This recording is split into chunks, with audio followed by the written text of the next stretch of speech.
नमस्कार दोस्तों, आप सुन रहे हैं 90.4 एफएम किसान रेडियो से। मैं हूं आपकी होस्ट, आपकी दोस्त ताजिद जया। आप सभी को बता दें कि आज हम पहुंचे हुए हैं अपनी टीम के साथ प्राथमिक विद्यालय में, भुवन निरंजनपुर में। और यहाँ की मैम हमारे बीच मौजूद है, तो उनसे हम सबसे पहले आप लोगों की मुलाकात करवाते हैं, फिर कुछ बातें करेंगे विद्यालय के बारे में। जी मैम, आपका बहुत बहुत स्वागत है। बहुत-बहुत धन्यवाद। मैं प्राथमिक विद्यालय पूर्व निवेदित में प्रधानाध्यापिका पद पर कार्यरत थी और आप सभी लोगों का स्वागत है। मैं तो सबसे पहले मैम आपसे ये जानना चाहूँगी कि इस समय आज से स्कूल चलो अभियान शुरू हुआ है, तो इसमें आप लोग क्या कार्य कर रहे हैं?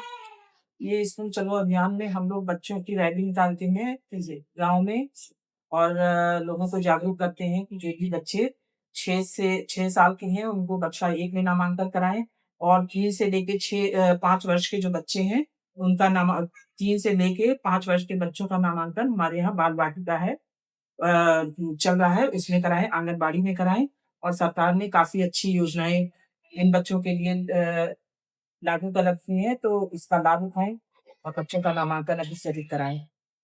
मैं जानना चाहूँगी कि प्राथमिक विद्यालय में बच्चों को क्या-क्या सुविधाएँ दी जाती हैं?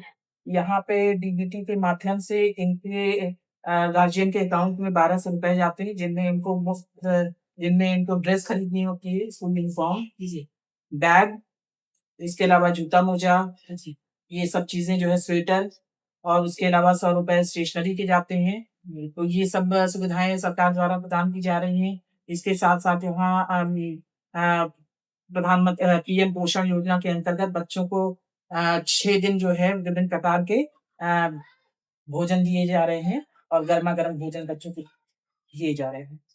आपने कहा कि पोषण अभियान के तहत बच्चों को भोजन दिया जा रहा है 6 दिन, तो मैं जानना चाहूँगी कि वो 6 दिन के भोजन में क्या-क्या बच्चों को दिया जाता था?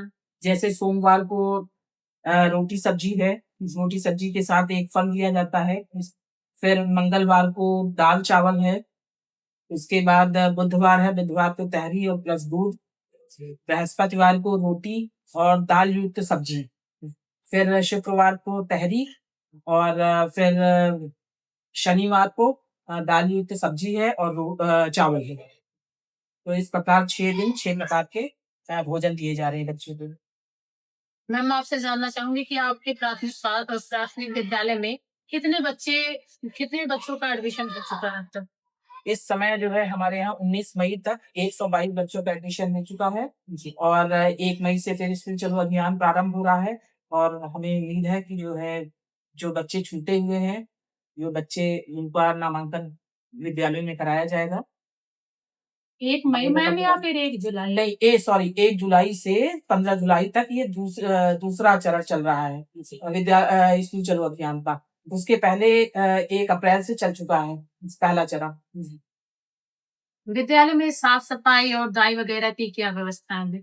विद्यालय में हमारे यहाँ 3 रसोइयाँ हैं, तो रसोइया अपना काम जो ढंग से कर रही हैं। हमारे यहाँ साफ-सफाई की कमी है क्योंकि हमारे यहाँ सफाई कर्मचारी आप लोग भी देख रहे हैं, सफाई कर्मचारी नहीं आ रहे हैं, तो इस कारण जो है विद्यालय में साफ-सफाई जो प्रांगण की साफ-सफाई जितना होना चाहिए उस हिसाब से नहीं दिख रही है। काफ़ी बरसात के कारण घास फूस गए हैं और हम लोग प्रधान जी के माध्यम से चाहते हैं कि सा सफाई कर्मी आवें और विद्यालय की सफाई करें। सफाई कर्मी की नियुक्ति हुई है विद्यालय में, इसके बावजूद भी वो नहीं आ रही या फिर नियुक्ति ही नहीं हुई है? सफाई कर्मी की नियुक्ति गाँव में हुई है, लेकिन उनका कार्य विद्यालय में भी है। जी। कि विद्यालय को नियमित साफ-सफाई करें विद्यालय की। क्योंकि यहाँ पे जो है आप जो गंदगी देख रही हैं, यदि अगर वो नियमित आती, तो शायद इतनी गंदगी विद्यालय में नहीं दिखाई पड़ती प्रांगण में। जी। ये तो आपने बिल्कुल सही कहा। वैसे भी बरसात का मौसम स्टार्ट हो गया है और बरसात में कई सारी संक्रामक बीमारियां हो जाती हैं, क्योंकि बच्चों की वैसे भी इम्यूनिटी पावर कमजोर होती है और ऐसी बीमारियां हो जाएंगी तो काफी दिक्कत भी होगी। तो इसके लिए आपने किसी से अपील किया? हमने जो है एक एप्लीकेशन जो है अपने जिला बेसिक शिक्षा अधिकारी महोदय तक पहुँचाया है, जिससे कि कम से कम उनके माध्यम से ही हमारा विद्यालय साफ-सुथरा हो जाए। प्रधान जी को भी हमने फ़ोन करके अवगत करा दिया है। अब उम्मीद करते हैं कि हमारा विद्यालय बहुत जल्दी एकदम बिल्कुल चकाचक हो जाएगा। जी। बिल्कुल भी हम देख भी पा रहे हैं कि बच्चे यहाँ शिक्षा ग्रहण करने आ रहे हैं। वैसे देखा जाए थोड़ी बहुत तो साफ सफाई है, लेकिन पूर्ण रूप से नहीं है।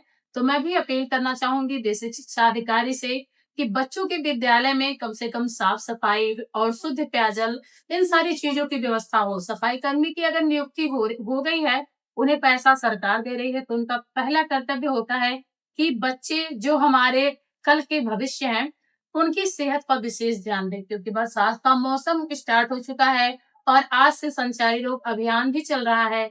तो इस अभियान के तहत ही साफ सफाई का विशेष ध्यान दें, ताकि बच्चों को कोई भी बीमारी ना हो सके और उनकी शिक्षा सुचारू रूप से चलाई जा सके। मैम, आपसे कहना चाहेंगे, आपने अपना अमूल्य समय किसान रेडियो को दिया, उसके लिए आपका बहुत बहुत धन्यवाद। Thank you.